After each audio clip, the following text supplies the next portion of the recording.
Organizaciones gubernamentales ofrecen ayuda e información para trabajadores migrantes, con papeles o sin ellos. Usted tiene derechos y debe conocerlos para denunciar irregularidades. Samuel Rivera nos tiene más.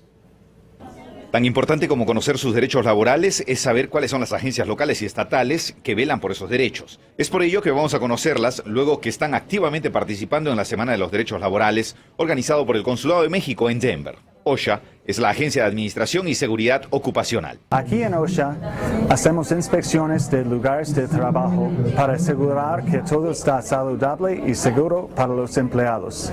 Si usted sufre condiciones inseguras en su trabajo, contáctanos hoy. Otra de las agencias que participa es la de Servicios Legales de Colorado. Ya sabemos que hay varias cosas, problemas que uno enfrenta en el trabajo, acoso sexual, que no le están pagando el sueldo mínimo, que hay otras violaciones de ciertos términos y condiciones de su contrato de trabajo. Entonces estamos tratando de abogar por los derechos. Otra de ellas es la Junta Nacional de Relaciones del Trabajo.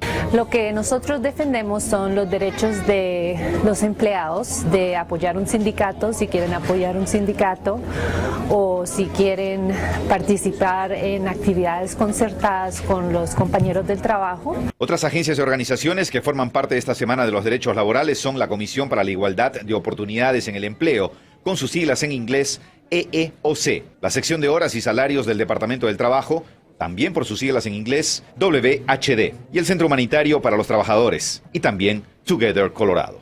Y no olvide que hasta el 30 de agosto el Consulado General de México en Denver realizará ferias informativas desde las 10 de la mañana a 1 de la tarde en el 5350 de Leedsdale Drive en Denver. En el oeste del estado habrá también 2 reuniones informativas. En Durango, el 28 de agosto, en la Iglesia Sagrado Corazón, ubicado en el 254, al este de la Quinta Avenida, a las 7 de la noche. Y el 29 de agosto, en Gunnison, en el Fred Field Heritage Center, ubicado en el 275 Sur Spruce, a las 6:30 de la tarde. Tome ventaja de estos eventos informativos y proteja sus derechos laborales. Retornamos a los estudios contigo, Juan Carlos. Muchas gracias a Samuel Rivera por esa información.